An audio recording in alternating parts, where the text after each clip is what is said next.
할렐루야. 다 같이 한번 따라 합시다. 호흡이 있는 자마다 여호와를 찬양하라. 시편 150편 마지막 말씀인데, 뭐가 있는 자마다? 호흡이 있는 자마다. 여러분들이 숨쉬고 호흡이 있습니까? 호흡이 있는 자마다 누구를 찬양해야 돼요? 여호와를 찬양해야 됩니다. 또 실제로 찬양을 해보면 호흡이 뒷받침되지 않으면 찬양을 잘할 수 없습니다. 호흡이 뒷받침되어야 찬양을 잘할 수 있어요. 내 영혼이 은총 입어 중한 죄짐 벗고 보니. 뭐가 뒷받침되어야 찬양이 나와요? 호흡이 뒷받침되지 않으면 찬양할 수가 없어요. 또 악기를 불어도 뭐가 뒷받침돼야 돼요? 호흡이 뒷받침되지 않으면 찬양이 안 됩니다. 악기 연주가 불가능합니다. 그래서 성경은 참 우리에게 진리를 말씀했어요. 다 같이 다시 한번 따라합시다. 호흡이 있는 자마다 여호와를 찬양하라. 오늘 여러분과 저는 호흡이 있기 때문에 하나님 찬양하는 자 되기를 축복합니다. 축복합니다. 할렐루야. 오늘 저녁에는 요한복음 8장 1절부터 11절 중심으로 손가락으로 쓴 글씨, 부제로는 우리 중에 죄 없는 자. 한번 따라 합시다. 우리 중에 죄 없는 자. 부제로는 손가락으로 쓴 글씨입니다. 우리 방송실 제가 영상 자료를 보내드렸는데 첫 번째 화면을 좀 올려주세요. 손가락으로 쓴 글씨라고 하는 주제인데, 다른 말로 제목을 붙이고 싶은 것은 우리 중에 죄 없는 자입니다. 요즘은 출판이 참 쉬워졌습니다. 저도 책을 몇 권 냈는데, 제가 대표적인 제 책이 믿음의 로드맵이라고 하는 책이 있고요. 두 번째 책이 여러분들에게도 잘 알려진 철로역정. 물론 저자는 존 번연인데 번역서 중에 여성삼 목사 번역으로 되어 있는 철로역정 책이 있습니다. 그리고 난 다음에 또 제가 설교집을 한 권 내서 3권 책을 냈는데, 우리 영상 그 다음 페이지를 좀 넘겨주시면, 책을 출판하는 일이 왜 쉬워졌는가 하면 요즘은 컴퓨터로 문서를 작성하기 때문에 오래전에 만들어 놓은 것들을 잘 정리를 해 놓고 문장을 다시 한번 정리하면 참 책을 출판하기가 수월해졌습니다. 두 번째 영상 좀 올려주세요. 해밍웨이라고 하는 사람이 있습니다. 해밍웨이의 대표적인 책이 무기여 잘 있거라, 누구를 위하여 종은 울리나, 바다와 노인, 이런 책들인데, 여러분들이 해밍웨이의 책의 특징이 뭔지 아세요? 해밍웨이의 책의 특징은 주인공이 무슨 큰 일을 당할 때, 슬픈 일을 당할 때 바로 직전에 오늘과 같이 비가 많이 온다는 겁니다. 여러분들이 해밍웨이의 작품을 읽어보면 주인공이 큰 불행을 닥치기 직전에 뭐가 많이 쏟아진다? 비가 많이 내립니다. 오늘같이 비가 많이 내리면, 거기 무기여 잘 있거라, 누구를 위하여 종은 울리나, 바다와 노인 같은 이런 작품에 비가 많이 내리고 난 다음에 주인공이 어려움을 당합니다.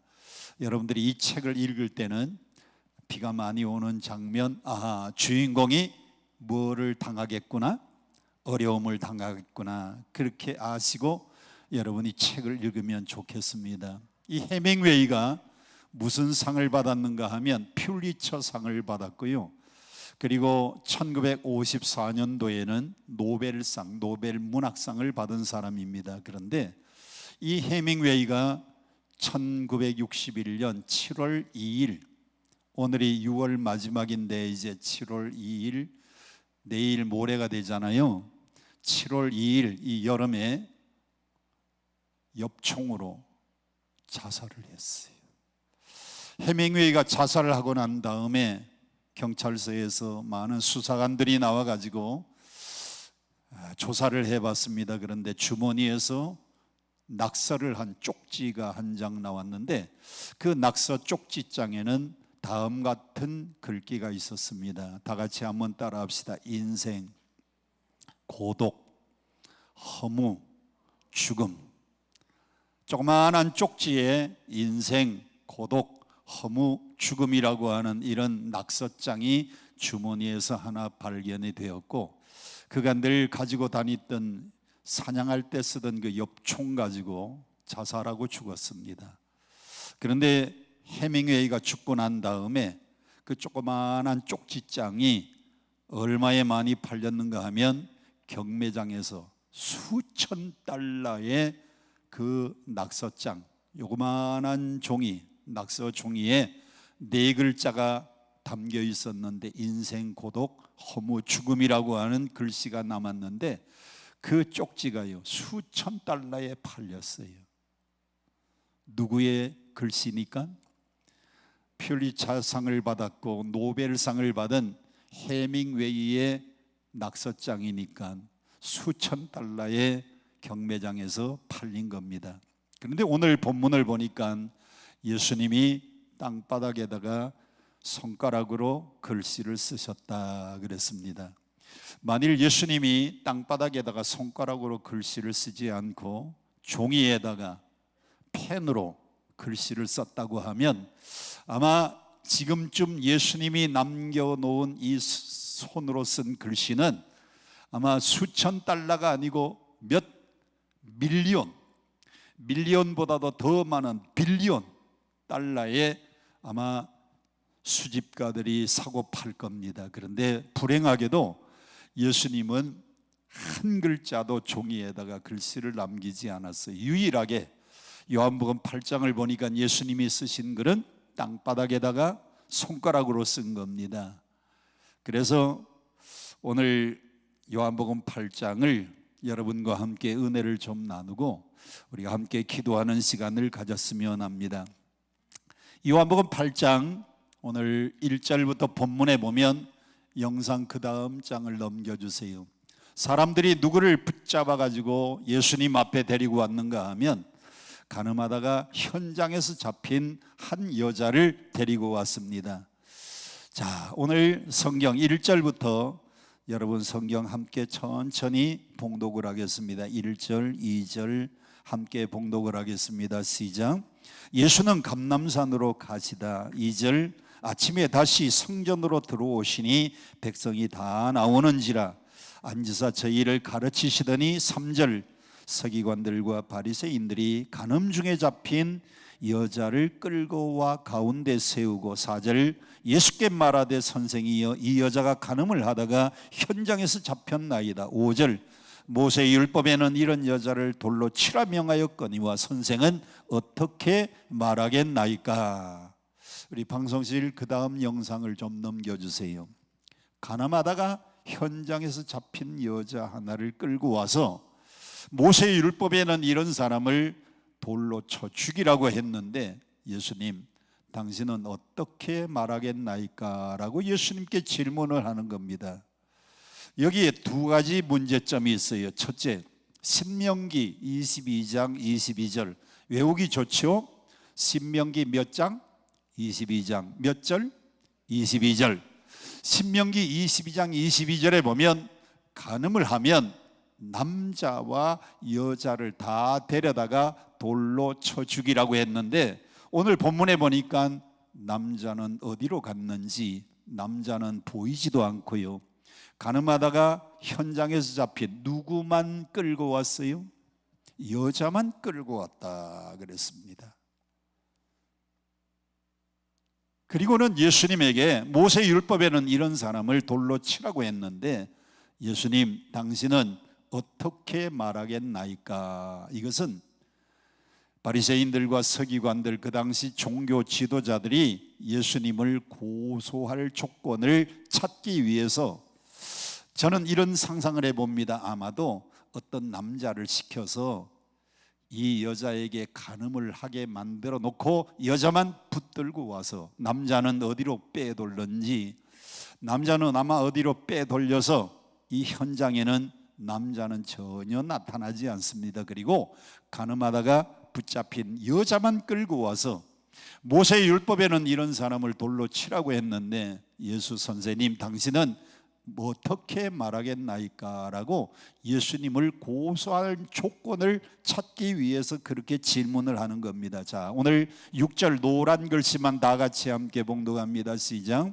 저희가 이렇게 말하면 뭐 할 조건을? 고소할 조건을 얻고자 하여.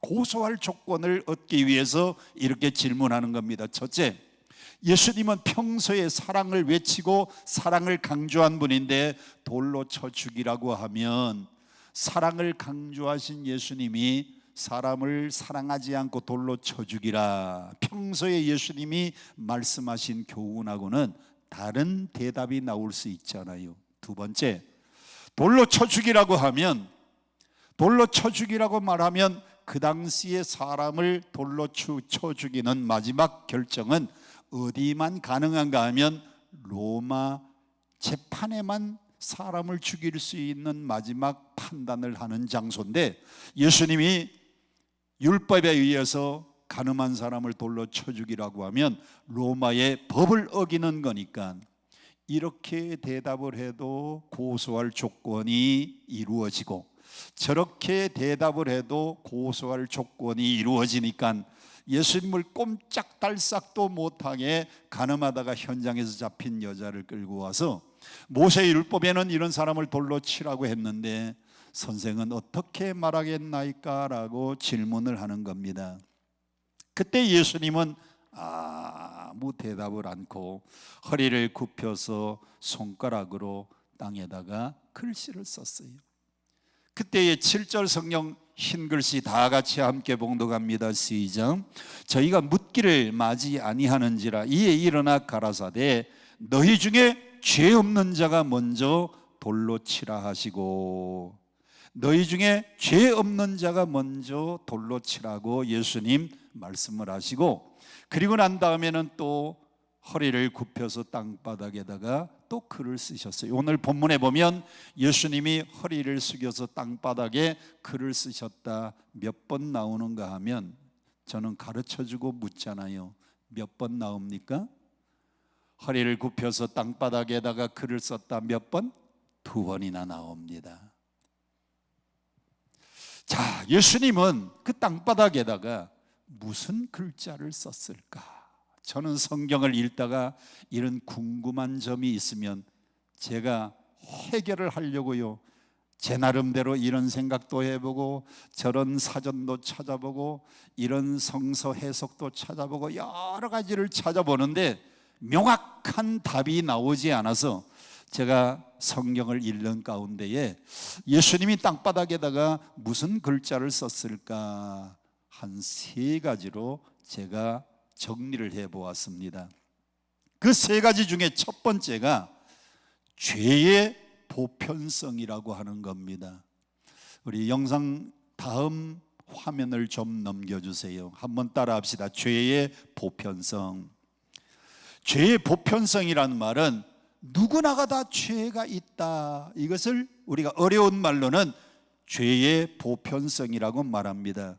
성경 7절 다 같이 함께 봉독을 하겠습니다. 시작. 저희가 묻기를 마지 아니하는지라 이에 일어나 가라사대 너희 중에 죄 없는 자가 먼저 돌로 치라 하시고, 너희는 죄가 없느냐 그 말이에요. 너희는 죄가 없느냐, 너희 중에 죄 없는 사람이 먼저 돌로 쳐라. 그러면 나머지 사람은 따라 치라는 겁니다. 그런데 아무도 먼저 돌을 들어가지고 이 여인을 돌로 치는 사람이 없었어요.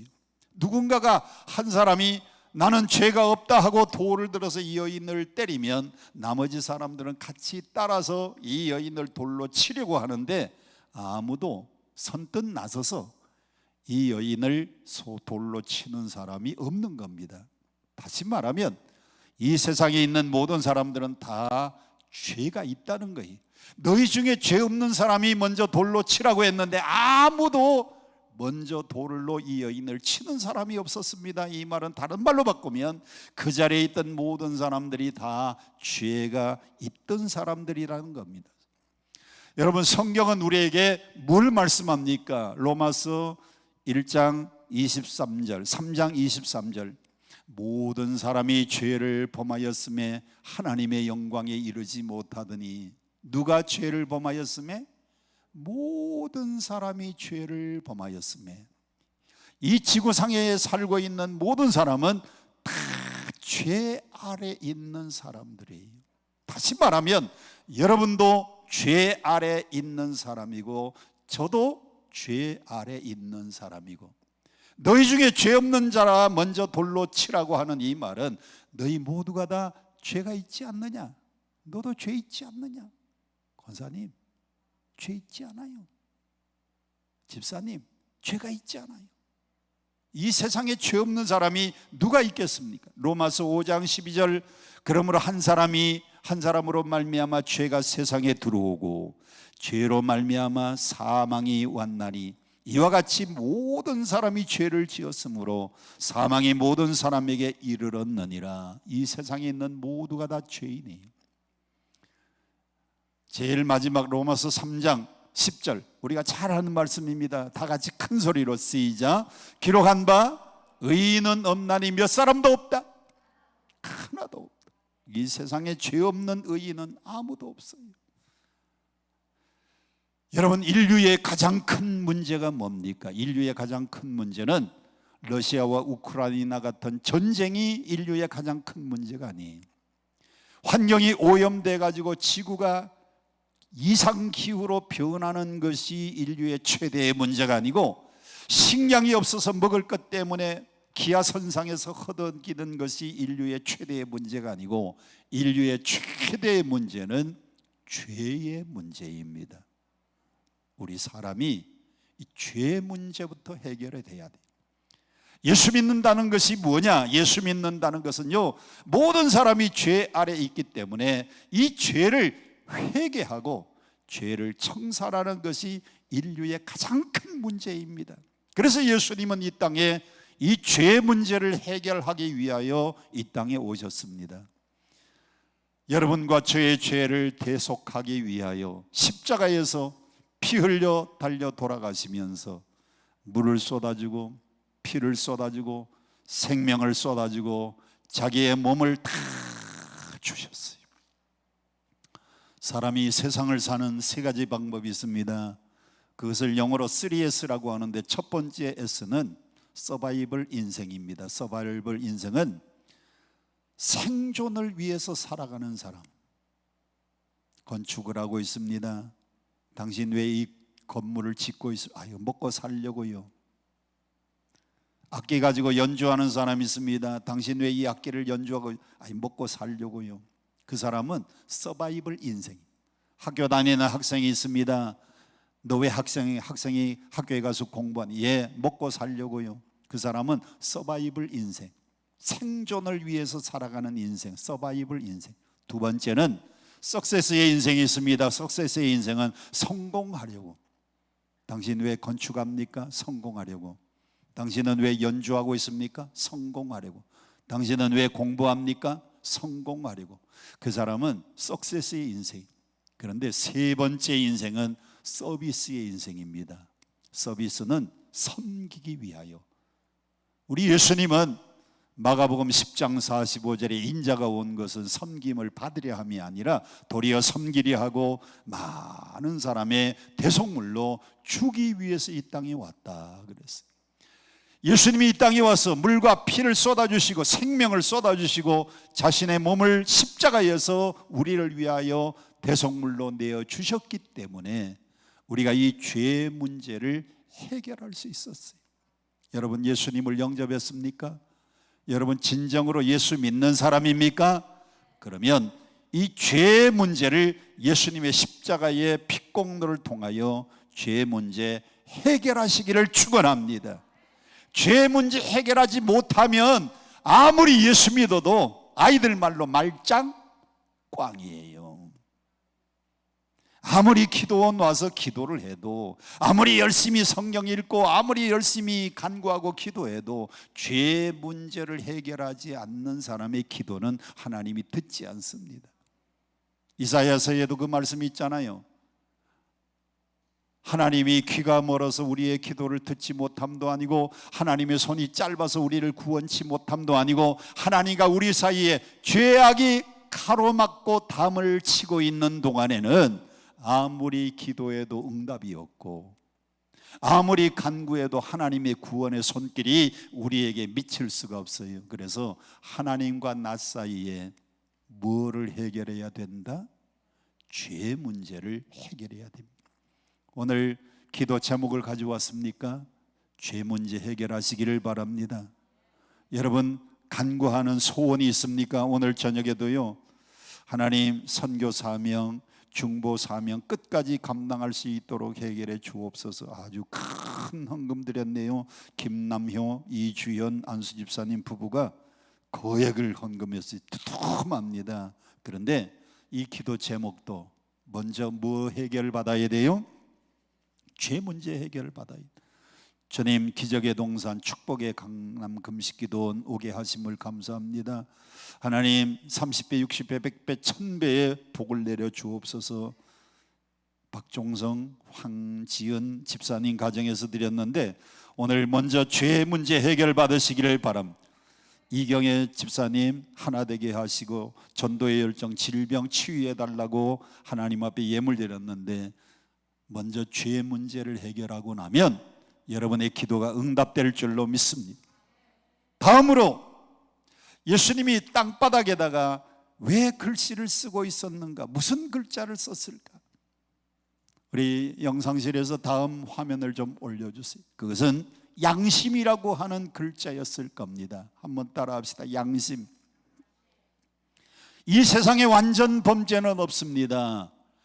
아무도 모르게 죄를 지은 것 같은데 두 사람은 알아요. 첫째, 저 하늘에 계신 하나님을 알고요. 또 하나, 죄를 짓는 자기 자신은 그 문제를 알고 있어요. 이 세상에 완전 범죄는 없어요. 누구는 알아요? 하나님을 알고 계시고, 누구는 또 알아요? 범죄하는 자기 자신은 알아요. 여러분, 성경에서 가룟 유다 보세요. 누가 가룟 유다에게 예수를 팔았고 돈을 감춘 사실을 누가 알려주었습니까? 자기 마음에 양심의 찔림을 받으니까 가룟 유다는 은삼십을 성전에다가 내팽개치고 가서 목매달아 자살을 했어요. 누가 죽으라고 한 것도 아닙니다. 누가 가룟 유다를 향하여 예수님을 배신했다고 저 사람 죽여야 된다고 외친 사람도 없어요. 그런데 스스로 나가서 나무에 목을 매가지고 자살하고 죽었는데, 비참하게도 가룟 유다가 목매달아 죽었는데 그 끈이 끊어지면서 배가 나무가지에 걸려서 성경에 창자가 흘러나와 죽었다고 기록되어 있어요. 가룟 유다가 그렇게 자살한 것은 스스로 양심의 가책을 느껴서. 임마누엘 칸트라고 하는 철학자는 이렇게 말합니다. 이 세상에는 두 개의 별이 있는데, 하나는 저 하늘에 떠 있는 아름다운 별이고, 또 하나는 내 마음에 양심의 별이 있다 그랬어요. 사람들은 죄를 지으면요, 제일 먼저 양심의 가책을 느껴요. 누가 지적하지 않아도 내 마음에 양심의 가책이 자꾸 느껴지면 그것은 옳은 일이 아닙니다. 제가 초등학교 4학년 때 학교 갔다 와서 우리 아버지 주머니에서 돈을 훔친 일이 있었습니다. 우리 집에는 8남매, 그리고 우리 아버님, 우리 어머님 10식구가 한 방에서 살았는데, 아버님이 시골에서 3,000원 사례 받고 쌀 2말 받으면서 목회를 하고 있었는데, 3,000원 가지고 우리 10식구가 살아가기가 힘들었겠어요? 넉넉했겠어요? 그냥 힘들었겠어요? 매우 힘들었겠어요? 매우 힘들었겠어요? 찢어지게 가난하게 힘들었겠어요? 찢어지게 가난하게 힘들었습니다. 그런데 하루는 학교 갔다 와서 우리 아버님 주머니에 이렇게 손을 넣었더니 돈이 몇 장이 있는 겁니다. 돈이 몇 장이 있는데 그 중에서 제가 한 장을 이렇게 꺼내는데 누가 뒤에 와가지고요, 이놈, 뒤에서 누가 땡겨요, 이놈. 그래서 뒤를 돌아보니까 아무도 없는데 누가 뒤에서 땡기는 것 같이 느껴졌는가 하면 내 마음에 뭐가 찔려서? 양심이 찔려서. 내 마음에 양심이 찔려서. 그래서 한 장을 탁 빼가지고 이놈, 아버지 주머니지만은 죄다. 이거는 내 마음의 양심 그리고 하나님의 음성이고요. 사단은 저에게 이렇게 말합니다. 야, 2번 다시 없는 좋은 기회인데 너 용돈 타본 적이 있냐? 없지. 2번 다시 없는 좋은 기회인데 가지고 도망가라. 눈 딱 감고 한 장 꺼내가지고 밖에 나가서 제가 제일 사고 싶었던 거, 왕눈깔 사탕. 그래도 돈이 남았습니다. 그리고는 화약 넣고 쏘는 총. 왕눈깔 사탕 사가지고 친구들도 주고요, 저도 먹고, 화약 넣고 쏘는 총 사가지고 쫙 재밌게 쏘다가요, 저녁 먹을 때쯤 돼서 집에 들어왔는데 우리 아버님이 이상한 거예요. 도둑놈이 가져갔으면 있는 것 싹 가져갔을 텐데 한 장만 없는 것 보니까 요거 8명 중에 어떤 녀석이 갖고 간 거 맞잖아요. 우리 아버님이 물어봅디다. 얘들아, 너희 중에 누가 돈 가져간 사람이 있냐? 다들 가만히 있길래 나도 가만히 있었어요. 그랬더니 우리 아버님이 저녁을 먹으면서, 야, 첫째야, 네가 가져갔냐? 아니요. 둘째야, 네가 가져갔냐? 아니요. 셋째, 아니요. 넷째, 아니요. 제가 7째예요. 야, 7째야, 너 내 주머니에서 돈 꺼내갔냐? 에? 아니요. 아니요. 야, 막내야, 너 내 주머니에서 돈 꺼내갔냐? 아니요. 저녁을 잘 먹었는데 우리 아버님이 이렇게 말합디다. 다른 아이들은 밖에 나가 있고 7째야, 너 나 좀 보자. 그래. 왜 들켜버렸습니까? 뭐가 찔려서? 다른 아이들은 담대하게 아니요, 아니요, 아니요 하는데요, 돈을 훔쳐갔던 저는 아니요. 여러분, 이 세상에 양심을 속일 수가 없어요. 예수님 말씀합니다. 너희 중에 죄 없는 자가 먼저 돌로 치라고 할 때에 많은 사람들이 뭐에 찔림을 받았느냐? 양심의 찔림을 받았어요. 로마서 1장 14절 그리고 오늘 본문 9절 말씀입니다. 우리 영상실에 영상 아까 그거 계속 좀 보여주세요. 우리 함께 봉독하겠습니다. 시작. 율법 없는 이방인이 본성으로 율법의 일을 행할 때에 이 사람은 율법이 없어도 자기가 자기에게 율법이 되나니 이런 이들은 그 뭐가 증거가 돼요? 양심의 증거가 돼요. 율법이 왔을 때는 율법이 옳다 그르다를 가르쳐 주는데 율법이 오기 전에, 율법 없이 살아가는 사람은 하나님이 이미 율법 이전에 우리 마음속에 양심을 주셔서, 오늘 여러분들이요, 먼저 범죄를 하면 제일 먼저 뭐가 가책을 느끼느냐? 양심의 가책, 양심의 찔림을 먼저 당하는 겁니다. 오늘 왜 강사 목사님이 다른 말씀도 많은데 왜 하필이면 저 말씀을 하시는가? 여러분 마음에 양심이 찔리면 회개할 것이 있기 때문입니다.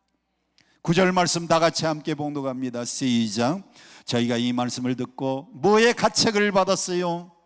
양심의 가책을 받아서 한 사람씩 시작하여서 은으로 시작하여 어린 젊은이까지 한 사람씩 돌을 버리고 다 떠나가고 그 자리에는 2사람만 남았습니다. 예수님과 가늠하다가 현장에서 잡힌 여인하고 그 둘만 남았어요. 나머지는 돌을 버리고 다 떠나갔어요. 누가 돌을 버리고 가라고 했습니까? 아닙니다. 모두의 양심이 가책이 되어 양심이 찔리니까 아무도 돌 버리고 가라는 사람이 없었는데 자기의 양심에 자기 마음이 찔리니까 어른으로 시작해서 젊은이까지 모두가 다 돌을 버리고 한 사람씩 한 사람씩 그 자리를 떠난 겁니다. 오늘 여러분 양심의 소리를 잘 들으세요.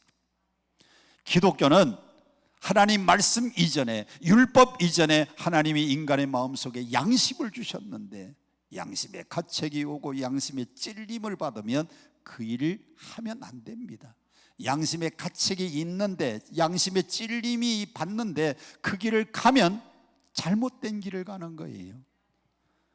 오늘 이 밤에 여러분 마음속에 찔리는, 마음속에 양심이 찔리는 것 있으면 아무도 몰라도 하나님과 나 사이에 둘만 아는 비밀들, 하나님 앞에 회개하는 밤 되시기를 축원합니다. 축원합니다. 우리 영상실 그 다음 화면을 좀 올려주세요. 예수님이 땅바닥에다가 글을 썼는데 뭐라고 썼을까? 저는 용서라고 하는 단어를 썼을 것 같아요. 용서.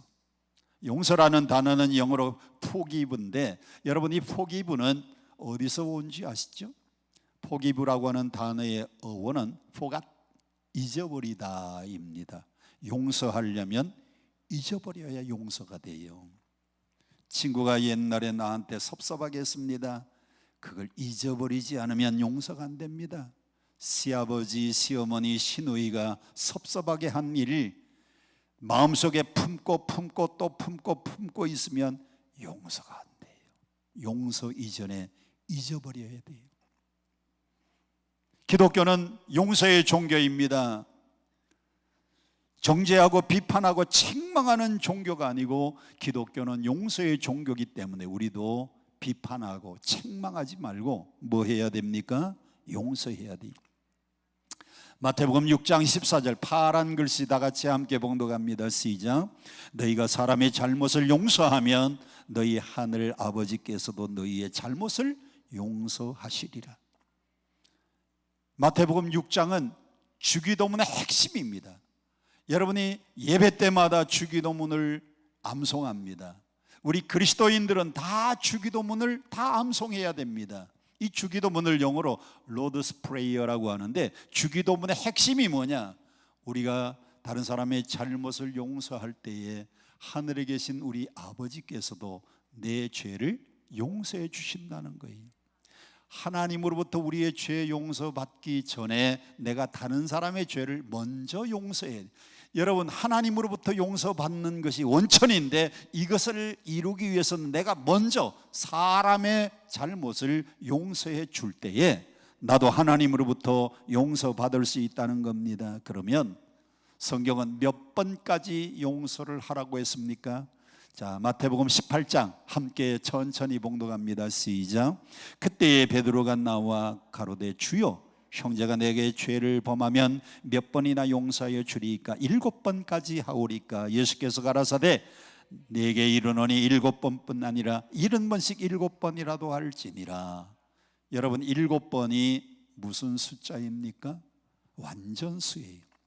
7번 하면 완전히 용서를 하면 됩니까? 7번 하면 됩니까? 우리나라 사람들은 몇 번을 좋아해요? 가위바위보 한 번 했습니다. 다시 한번 가위바위보, 그것도 안 됩니다. 몇 번 해야 돼요? 30번 해야 돼요. 씨름합니다. 한 판, 아이고 한 판은 내가 이겼어요. 또 한 판, 저 사람이 이길 수 있습니다. 몇 번까지 해야 돼요? 3세판 해야 돼요.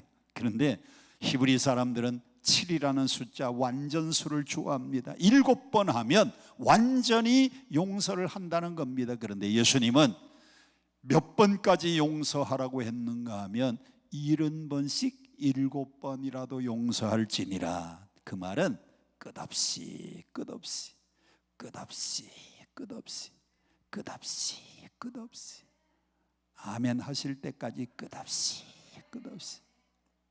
여러분 참 제일 용서 안 되는 것이요, 시자가 붙은 사람, 시누이, 시동생, 시어머니.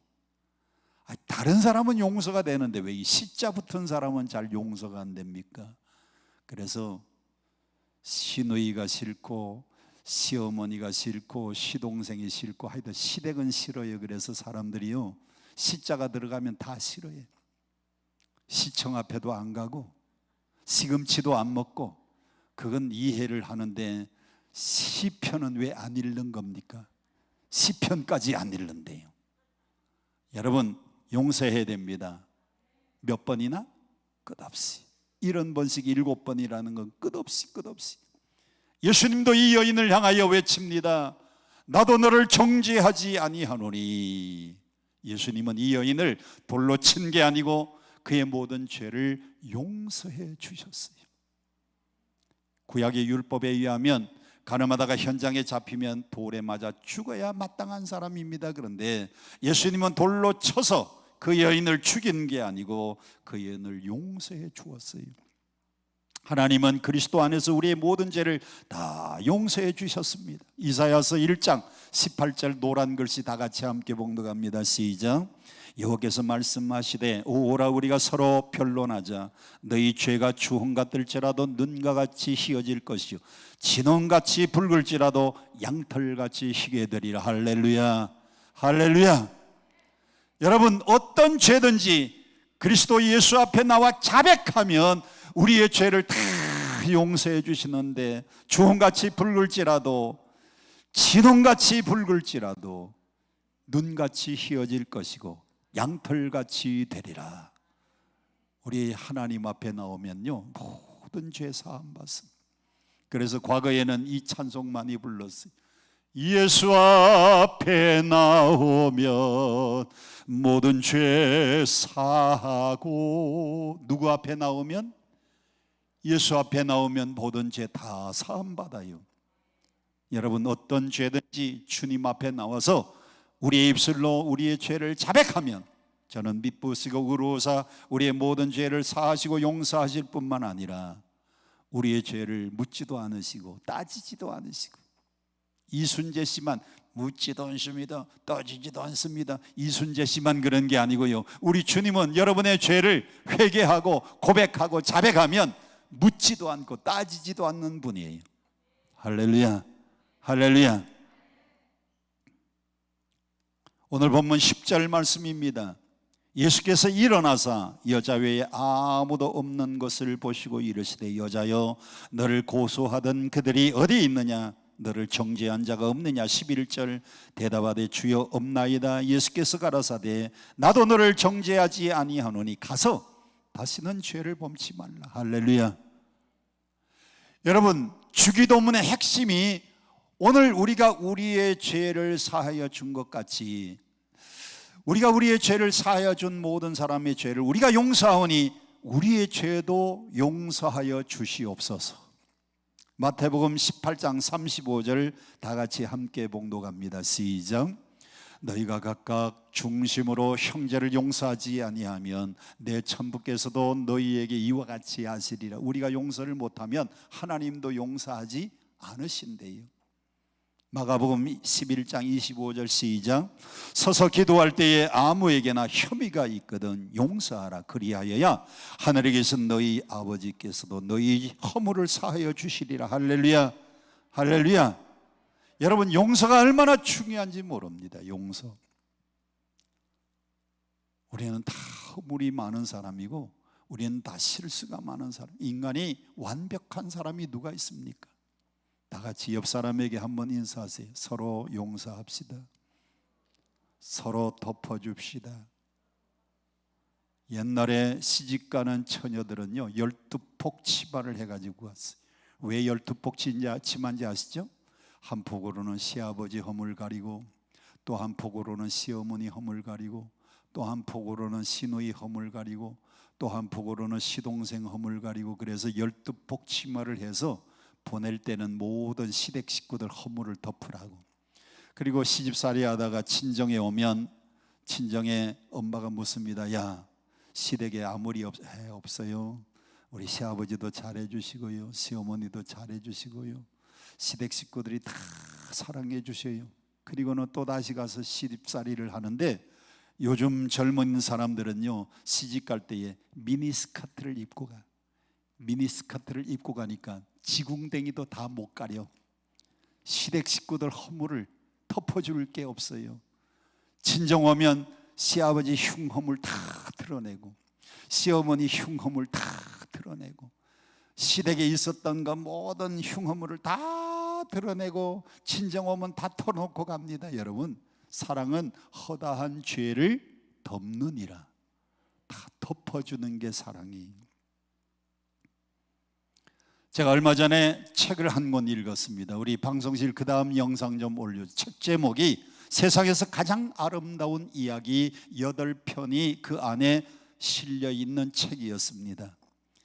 8편엔 다음과 같은 이야기들이 실려있어요. 별, 소나기, 마지막 잎새, 크리스마스 선물, 노란 손수건, 오세암, 큰바위 얼굴, 행복한 왕자. 이 8편의 아름다운 이야기가 기록되어 있는 아주 재미있는 이야기만 8편 담은 책인데, 오늘 그 중에서 노란 손수건 이야기를 여러분들에게 들려드리려고 합니다. 미국의 플로리다주 포트라우드 데일 해변으로 가는 버스 안이었습니다. 주인공은 빙고라고 하는 청년인데, 아주 흉악한 죄를 범해서 4년간 교도소에서 복역을 했어요. 4년간 교도소에 복역을 하고 난 다음에 이제 추록을 하게 되었습니다. 추록하기 일주일 전에 집에 어머니에게 편지를 썼어요. 어머니, 내가 4년 동안 교도소에서 옥살이를 하고 이제 나가게 되었는데, 어머니, 내가 집으로 돌아갑니다. 내가 집에 돌아가려고 하는데 어머님이 나를 용서해 주시면 우리 집 뒤에 대추나무에 손수건을, 노란 손수건을 하나 걸어주세요. 그 노란 손수건이 걸려 있으면 어머니가 나를 용서해 주는 줄 알고 기차에서 내려서, 버스에서 내려서 집으로 갈 것이고, 만일 그 대추나무에 노란 손수건이 걸려 있지 않으면 어머니가 나를 받아주지 않는 것으로 알고 그냥 지나가겠습니다. 편지를 보냈어요. 4년간의 복역을 마치고 이 빙고라고 하는 청년은 자기 집 고향으로 돌아가는 버스를 타고 가는 겁니다. 버스가 점점 고향 가까이, 집 가까이 다가오는데 눈을 비비고 언덕 위에 대추나무를 바라보는 거예요. 대추나무에 노란 손수건이 하나 걸려 있으면 부모님들이 나를 용서하고 받아주는 거고, 노란 손수건이 안 걸려 있으면 부모님이 나를 용서하지 않는 줄 알고 지금 긴장된 마음으로 대추나무를 바라보는데, 고향집 가까이 왔더니요, 대추나무가 보이는 겁니다. 그런데 깜짝 놀랄 일은 그 대추나무에 노란 손수건이 한 장이 아니고 두 장이 아니고 세 장이 아니고 나무 가지마다, 혹시나 아들이 손수건을 못 보면 어떡하나. 엄마와 아버지는 밤을 새워가면서 그 대추나무에 노란 손수건을, 수많은 손수건을 걸어 놓았어요. 아들아, 우리는 너를 받아준다. 아들아, 우리는 너를 용서했다. 우리 품으로 돌아와라. 여러분, 이 대추나무에 걸려있는 노란 손수건을 보세요. 이게 누구의 마음입니까? 우리 하나님 아버지의 마음, 우리 예수님의 마음입니다. 그리고 우리를 낳아주시고 우리를 길러주신 우리 부모님들의 마음이 다 이와 같을 겁니다. 저는 기도원에 오는 사람들 가운데 큰 일을 저지르고 도피하기 위해서 여기 와서 기도원에 숨어서 사는 사람들도 종종 만났어요. 자, 여기 설교하러 온 적이요 25년이 넘었어요. 많은 사람을 만났습니다.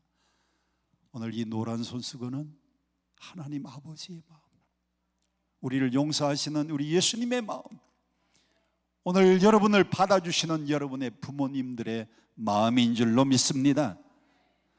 나도 너를 정죄하지 않으니 우리 예수님은 정죄하지 않고 이 여인을 용서했어요. 우리도 하나님으로부터 무서운 죄 용서받았으니 우리도 서로 다른 사람의 죄를 용서하면서 사는 저와 여러분 되시기를 축원드립니다. 이제 마지막 결론입니다. 우리 방송실 마지막 영상을 좀 올려주세요. 예수님 마지막으로 이렇게 말씀합니다. 나도 너를 정죄하지 아니하노니 가서 다시는 죄를 범하지 말라. 죄 용서 받았다고 하면, 죄를 청산했다고 하면 다시는 죄 짓지 말고 죄악을 청산한 생활을 해야 됩니다. 10절 11절 다 같이 함께 봉독합니다. 시작. 예수께서 일어나 여자 외에 아무도 없는 것을 보시고 이르시되 여자여 너를 고소하는 그들이 어디 있느냐? 너를 정죄한 자가 없느냐? 대답하되 주여 없나이다. 하얀 글씨 큰 소리로 시작. 예수께서 가라사대 나도 너를 정죄하지 아니하노니 가서 다시는 죄를 범치 말라 하시니라. 다시는 죄 짓지 않는 결단이 필요한 겁니다. 다시는 죄 짓지 말아야 돼요. 지난 날로 촉한 겁니다. 다시는 죄 짓지 않는 생활, 이것이 바로 우리 그리스도인들의 참된 신앙생활입니다. 오늘 여기 두 사람의 사진이 걸려 있습니다. 여러분들 다 잘 아는 분이에요. 여러분이 보시기에 왼쪽 분은 김익두 목사님, 여러분이 보시기에 오른쪽은 제주도에 가서 한평생을 헌신한 이기풍 목사님. 여러분 잘 아시잖아요. 저분들이 어떤 사람이었어요? 김익두, 평양, 선천 깡패였습니다. 6살 때 얼마나 똑똑한지 사서삼경을 다 외웠습니다. 아버지가 아들에게 기대를 하고 과거 시험을 준비해가지고 과거를 보러 보냈는데 낙방을 했어요. 아들에게 큰 희망을 걸었는데 과거 시험에 합격할 줄 알았는데 과거 시험에 낙방을 하니까 아버지가 실망해서 병이 걸려가지고 아버지가 일찍 돌아가셨어요. 김익두 아버지가 돌아가시고 난 다음에 과거 시험에 낙방하고 난 다음에 평양 선천 거리에서 깡패가 돼가지고 매일같이 술 먹고요. 선천 장날이면은 오고 가는 사람들 다 두들겨 패. 깡패였어요, 깡패. 어느 날 선교사가 그에게 복음을 전했습니다. 스왈렌 선교사가 그에게 복음을 전했는데 안 그래도 그냥 우라가 터지는 삶을 살고 술 먹고 그냥 깡패 생활하는데 선교사가요 자기에게 복음을 전하니까 그냥 선교사 집에 돌을 던져가지고 유리창 닫게 하고 아주 못된 짓을 했어요. 선천 장날에서 수많은 사람들이 장에 나가면 오늘은 깡패 김익두 만나지 않게 해달라는 게 소원이었는데 그가 스왈렌 선교사가 전해주는 복음을 듣고 변하여 새 사람 됐어요. 변하여 새 사람 되고 난 다음에는 정말 그리스도를 영접하고 난 다음에 새 사람이 되었어요. 과거에는 내가 이렇게 못된 짓을 했는데 이제는 새 삶을 살아야 되겠구나. 변하여서 새 삶을 사는 사람이 되었습니다. 이기풍 누구의 전도를 받았습니까? 마포 사무엘 목사님의 마포 삼열 목사님의 전도를 받았어요. 코 크고 서양 귀신 같은 사람, 길거리에서 복음을 전하는데 그냥 마음에 안 들어가지고요 뭘 들어서 던졌는가 하면 돌을 들어서 던졌는데 마포 사무엘 목사님, 평양신학교 초대 교장 선생님 마포 삼열 목사님의 턱에 맞아가지고 피가 났습니다.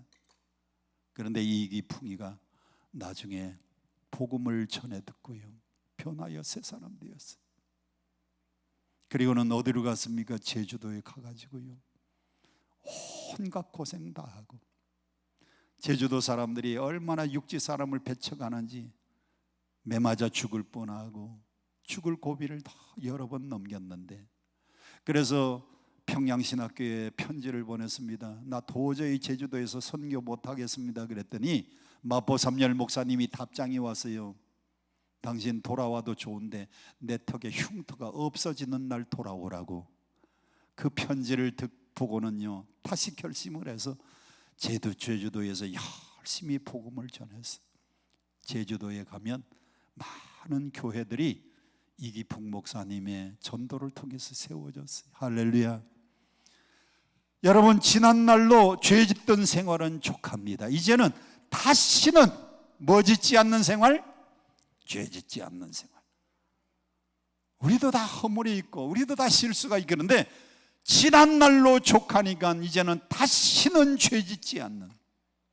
다 오른손 주먹 한번 쥐어보세요. 주먹을 한번 굳게 쥐어보세요. 따라합시다. 다시는 이제 다시는 과거로 돌아가지 말고 새로운 삶으로 전진할 수 있기를 결단하시는 분들만 아멘. 새로운 삶을 살아갑시다. 과거로 족합니다.